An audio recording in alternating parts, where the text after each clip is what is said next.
Hey there, this is Stjepan with Clear Online Video, and welcome to this tutorial on adding a moving texture to your logo using Adobe After Effects Creative Cloud 2015. Oftentimes, as video editors, we are tasked with adding motion and life to the logos of our clients we are working with. So this tutorial is going to show you a cool approach to inspire some ideas for your next project. We'll start with having After Effects open. I've imported the illustrated version of our company logo into our project. I suggest always asking your client for the .ai or .eps version of their logo so that you're working with a vector file. This way you won't have to worry about losing resolution when you scale the logo. With our logo added to the composition, I'm going to add a solid layer by navigating to Layer in the menu, then New, and then selecting Solid. In this pop-up window, we just want to make sure that the Make Comp Size option is enabled, and then we'll press OK. The next step in this process is to add some pre-generated effects to this solid layer. We can do that by navigating to Effect in the menu, then Generate, and then selecting one of the options. I'm going to go with Fractal for this tutorial. Now we've added some fractal noise to our solid layer. It doesn't look like much yet, but we can adjust some options in the Effects control panel to make this look better.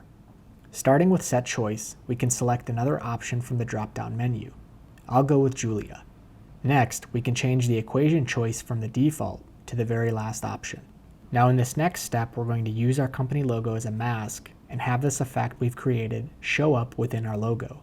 In order to make this work correctly, we'll need to change the layer stacking order and make sure that our logo layer is on top of our solid layer in the timeline panel.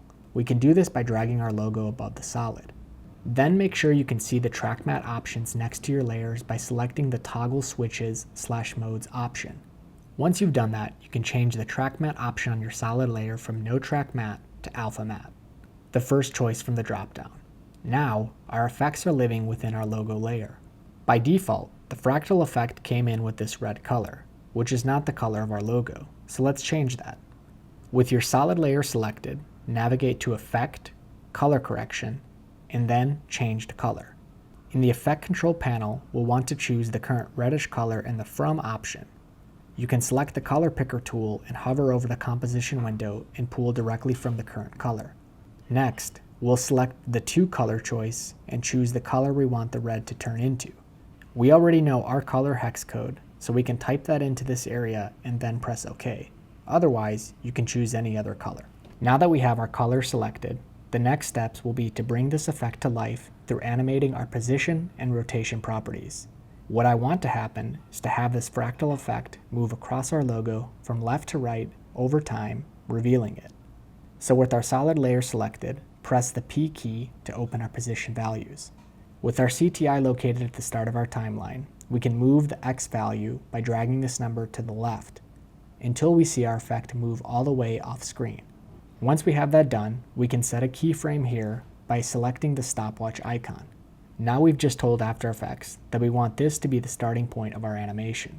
Next, we'll move our CTI ahead in time to the 5-second area. Since we've already enabled keyframes, all we have to do now is drag the X value to the right here. I'll continue dragging this until the effect goes off screen to the right. Now you can drag your CTI back to the start of your timeline and do a RAM preview. As you can see, we now have this effect moving from left to right over time across our logo. Let's do the same idea with our rotation value. Press R to reveal the solid's rotation values. With your CTI located at the beginning of the timeline, go ahead and enable keyframes. Then, move ahead to the 5-second area and change the X value to 2X. This indicates that you want the effect to rotate through 2 revolutions over this period of time. One final thing I like to do is press the U key on the solid layer, which reveals all of the keyframes on this layer.